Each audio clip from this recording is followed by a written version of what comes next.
So as Black women, what can we do to help support and uplift Black men?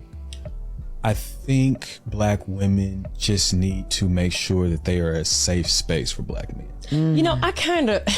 No, let me finish. Okay. Because, and I feel like even we joke about it, and every joke has a truth where it's like, oh my, you know, I can't believe he did this, or I can't believe this, or you do something like, oh, look, crying. It's certain things that are so subconscious and it comes out as jokes, but we don't know that's actually manifesting what we actually feel about that person being vulnerable. Right. So creating safe spaces where it's like, I can trust that if I tell my woman this, I know she's not going to think I'm less of a man by me coming to her.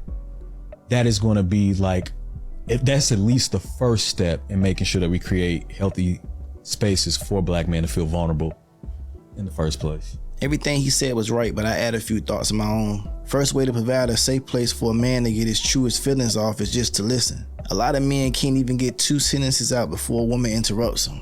And a lot of women have this problem. Not knowing this is really the biggest problem, and the easiest way to fix this problem is just to listen.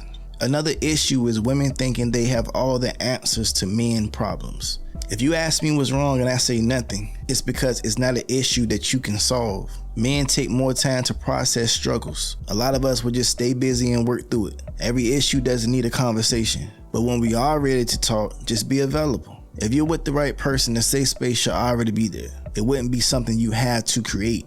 Your everyday well-being, mentally, spiritually, physically, will be cared for. Understand the signs. If she don't ask you about your well-being, she's not the one. Your well-being is not a priority of hers. Women will swear up and down that most men lack communication skills. And honestly, I feel like it's the opposite. Just because a woman is always bringing up things in a relationship that may be causing issues doesn't mean she's communicating. Communication is expressing yourself verbally, but also listening to understand and comprehend, and not just listening to respond.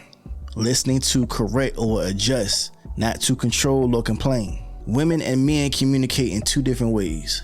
Neither of us are mind readers, and neither should assume so either. Men shut down quicker than women do in these spaces. When men get off how they feel only to have their words twisted and emotions weaponized against them, he'll never open up again. Women, it's not about being right. If your mission is to prove how right you are in situations instead of resolutions, you just lost your man. And we all know how women love to be right, hate to be wrong. A lot of times men aren't afforded the luxury of people understanding our feelings. You can't handle men's feelings and emotions the same as women. Also, Black men have to create spaces for Black men. Black men would tear down Black men just as much as anyone else in society. Black men should value Black men. All in all, I am a firm believer in going where you are appreciated and not tolerated.